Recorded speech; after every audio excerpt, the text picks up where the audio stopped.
नमस्कार, news plus देख रहे हैं आप। मैं हूं आपके साथ में अविरल। रुक करते हैं तक की बड़ी खबरों की ओर। उत्तर प्रदेश के मथुरा में किसान पंचायत के दौरान सोमवार को कांग्रेस महासचिव प्रियंका गांधी वाड्रा उस समय अपना भाषण बीच में रोक दिया जब एक रेप पीड़िता की मां ने न्याय की मांग करते हुए नारेबाजी की, जिसके बाद प्रियंका गांधी ने सीधे राजस्थान के सीएम को फोन कर पीड़िता के परिवार को सुरक्षा मुहैया कराने की बात कही। देखिए रिपोर्ट।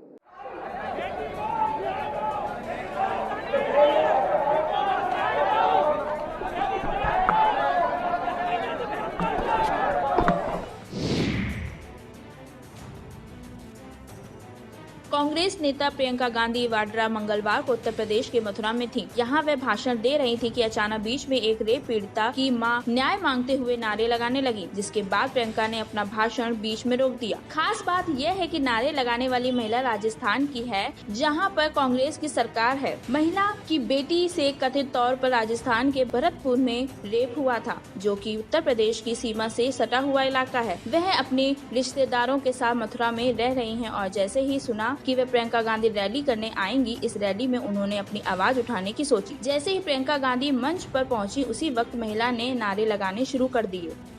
इसके बाद महिला से प्रियंका गांधी ने बात की और उन्हें कोने पे ले गयी। महिला की बातें सुनने के बाद प्रियंका ने राजस्थान के मुख्यमंत्री अशोक गहलोत से फोन पे बात की और रेप पीड़िता की मदद करने को कहा, जिसके बाद अशोक गहलोत ने भरतपुर के एसपी को आगे के निर्देश दिए। मामला सुर्खियों में आने के बाद भरतपुर पुलिस हरकत में आई और एसपी देवेंद्र बिश्नोई ने इस मामले की पूरी रिपोर्ट मुख्यमंत्री को भेज दी। राजस्थान पुलिस की ओर से वह गैंगरेप पीड़िता और उसके परिवार को सुरक्षा भी मुहैया करा दी गई है। राजस्थान के भरतपुर में घटी ये घटना 26 अप्रैल 2020 की है। आरोप है कि 15 साल की पीड़िता से 3 लोगों ने रेप किया था। अब इसी मामले में पीड़िता ने प्रियंका गांधी से गुहार लगाई। गौरतलब है कि कांग्रेस महासचिव प्रियंका गांधी वाड्रा लगातार पश्चिमी उत्तर प्रदेश में किसान महापंचायतों में हिस्सा ले रही हैं। अभी तक प्रियंका ने सहारनपुर, मथुरा, बिजनौर, मुजफ्फरनगर में किसान महापंचायत को संबोधित किया है। देश में कोरोना का खौफ एक बार फिर से पैर पसार रहा है। कई राज्यों में सतर्कता जारी कर दी गई है। यहां तक कि उत्तर प्रदेश में भी पूरे राज्य में अलर्ट घोषित कर दिया गया है। इसी को ध्यान रखते हुए हमने सीएमएस से खास बातचीत की। तरीके से कोरोना के सेकंड वेव की बात कही जा रही है, उसी सिलसिले में हम आज कानपुर में मौजूद हैं और हमारे साथ में मौजूद हैं मुख्य चिकित्सा अधीक्षक अनिल निगम जी। सर, जिस तरीके से कोरोना के सेकंड वेव की बात कही जा रही है, कुछ राज्यों में लॉकडाउन के भी बात कही जा रही है, तो इसको लेकर के क्या है कोरोना का एक जो भय बनने लगा है फिर से? यूपी में तो फिलहाल इस तरीके की कोई स्थिति नहीं है, लेकिन महाराष्ट्र और केरला में केसेस बहुत तेज़ी से बढ़ रहे हैं। जो केसेस 2000 तक पर डे बम्बई में पहुंच गए थे, वो अब करीब 4000, 5000, 6000 की तरफ जा रहे हैं और इन राज्यों में विशेष सतर्कता रखी जा रही है। इसमें कई कारण हैं, जिसमें से एक ब्रिटेन का स्ट्रेन है जो पाया गया है म्यूटेंट। इसके अब तक अपने इंडिया में 200 केस डिटेक्ट हो चुके हैं और एक अफ्रीकन स्ट्रेन पाया गया है, उसके अब तक करीब 10 मरीज डिटेक्ट हो चुके हैं और ब्राज़ीलियन स्ट्रेन भी अभी नया आया है, उसके भी कुछ केसेस पाए गए हैं। ये केसेस बहुत ही इन्फेक्टिव होते हैं, इसलिए जो है बहुत समझ के हम लोगों को आगे कदम बढ़ाना है। जिसका वैक्सीनेशन हो गया है वो भी मास्क और डिस्टेंस और उसको प्रोटोकॉल को पालन करता रहेगा, तो उम्मीद है कि हम लोग बच सकते हैं।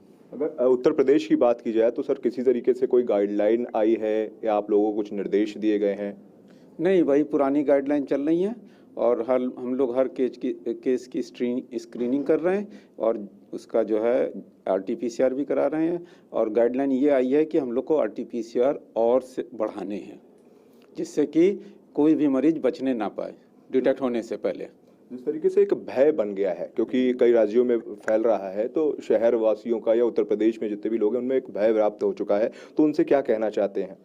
भय की नहीं ज़रूरत है, अवेयरनेस की ज़रूरत है। नॉर्मल रूटीन करते हुए, नॉर्मल प्रिवेंटिव मेजर्स को पालन करते हुए आप इस बीमारी से बच सकते हैं। अगर फर्स्ट वेव की बात की जाए, जो पहला कोरोना था, और अब के कोरोना की बात की जाए, तो क्या ज़्यादा शक्तिशाली ये है?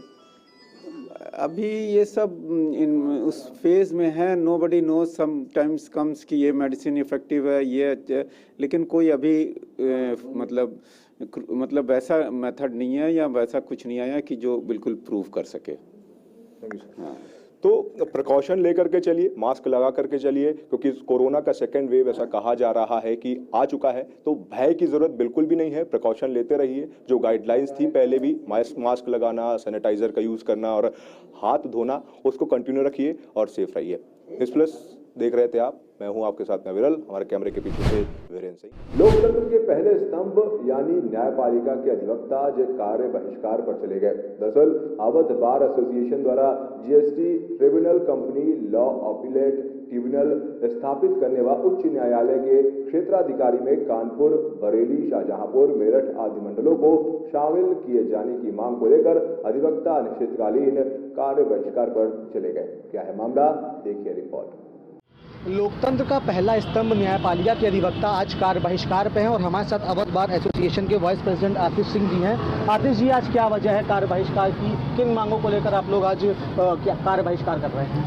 मैं Atish Kumar Singh, vice president Awadh bar association. जैसे आप इससे पहले भी आपके संज्ञान में रहा होगा कि अभी हम लोग हफ्ते भर पहले स्ट्राइक पे गए थे। जीएसटी ट्रिब्यूनल और जो शैक्षिक ट्रिब्यूनल बन रहा है, इसके प्रिंसिपल जज इन्होंने इलाहाबाद के लिए कर दिया है, जिसका हम लोग पुरजोर विरोध करते हैं, क्योंकि इलाहाबाद कोई मुख्यालय तो है नहीं। लखनऊ यूपी की राजधानी है।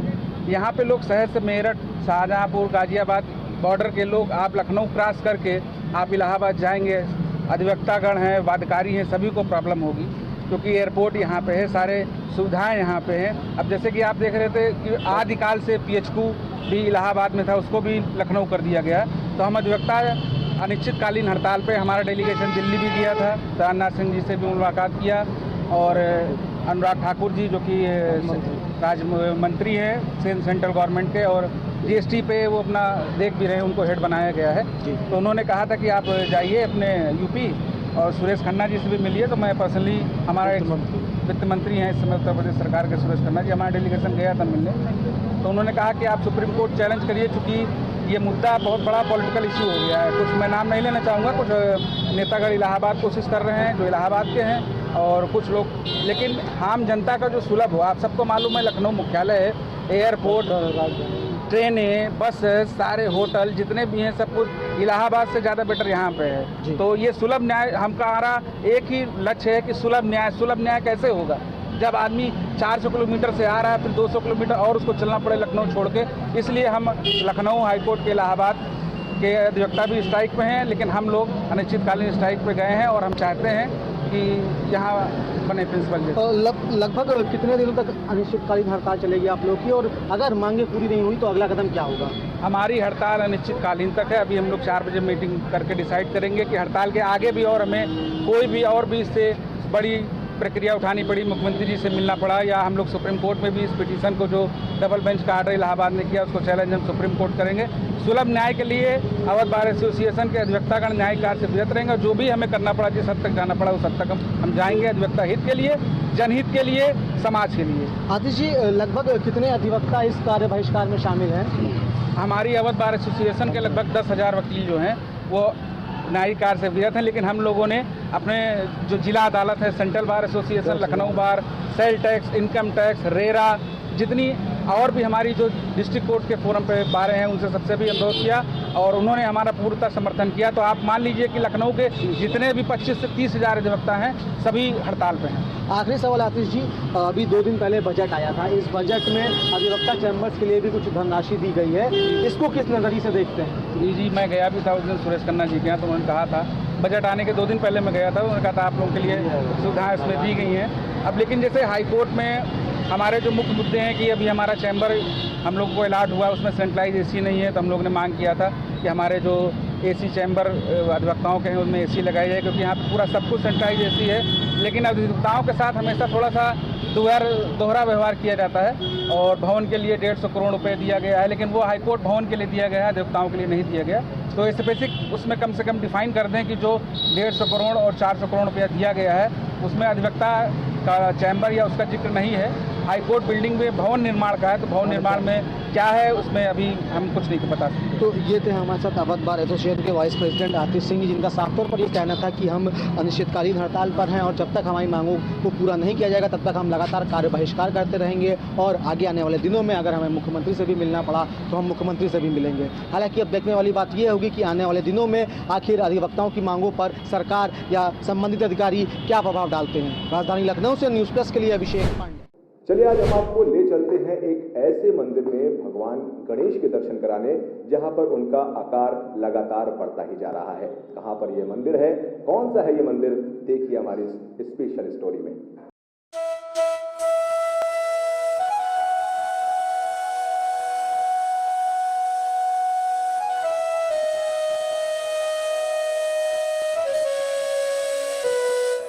गणपति देश के कई रूप हैं और देश में भगवान गणेश के अनेक मंदिर श्रद्धालुओं की आस्था का केंद्र है। चित्तूर का कनीपक्कम गणपति मंदिर भी एक ऐसा ही मंदिर है। यह मंदिर कुछ कारणों से अनूठा है। आस्था और चमत्कार की कई कहानियां सब में समेटे कनीपक्कम विनायक का ये मंदिर आंध्र प्रदेश के चित्तूर जिले में स्थित है। इसके अनूठेपन का कारण इस बृहद मंदिर का नदी के मध्य स्थित होना है, लेकिन यह मंदिर एक और कारणों से अन्य मंदिरों की तुलना में विशिष्ट है। माना जाता है कि यह मंदिर स्थापना गणपति की मूर्ति का आकार लगातार बढ़ता ही जा रहा है। मान्यता यह है कि यहाँ आने वाले भक्तों के पाप को विघ्नहर्ता दूर कर देते हैं।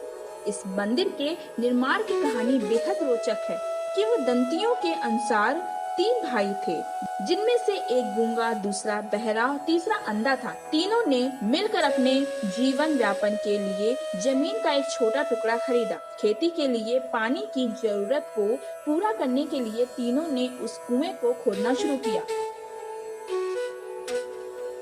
सूखने के कारण वहां अत्यधिक खुदाई करनी पड़ी। इसके बाद बहुत कम पानी निकला। थोड़ी और खुदाई करने के वहां पर पत्थर दिखाई दिया, लेकिन उसे हटाते ही वहां खून की धारा फूट पड़ी। देखते ही देखते कुएं का पानी लाल हो गया। कुछ ही क्षणों में एक चमत्कार हुआ। तीनों भाई स्वयं ठीक हो गए। जब ये खबर उस ग्रामीण को पता चली, ये चमत्कार देखने के लिए एकत्रित हो गए। तभी समस्त ग्रामीणों ने वहां गणेश जी की मूर्ति दिखाई दी। आपसी विचार विमर्श के बाद उसे वहीं पानी के मध्य स्थापित किया गया। इसकी स्थापना 11वीं सदी में चोल राजा कुलोत्तुंग चोल प्रथम ने की थी। मान्यताएं ये हैं कि मंदिर में मौजूद गणेश की मूर्ति का आकार प्रतिदिन बढ़ता ही जा रहा है। इसके प्रमाण वो उनके पेट और घुटने को मान रहे हैं, जिसका आकार बड़ा होता जा रहा है। इसी कारण भगवान गणेश को एक भक्त श्री लक्ष्मामा द्वारा भेंट की गई कवच उस प्रतिमा को पहनाई नहीं जा सकती है। Bureau report news plus. फिलहाल आज के लिए इतना ही। देखते रहिए न्यूज़ प्लस। तब तक के लिए नमस्कार।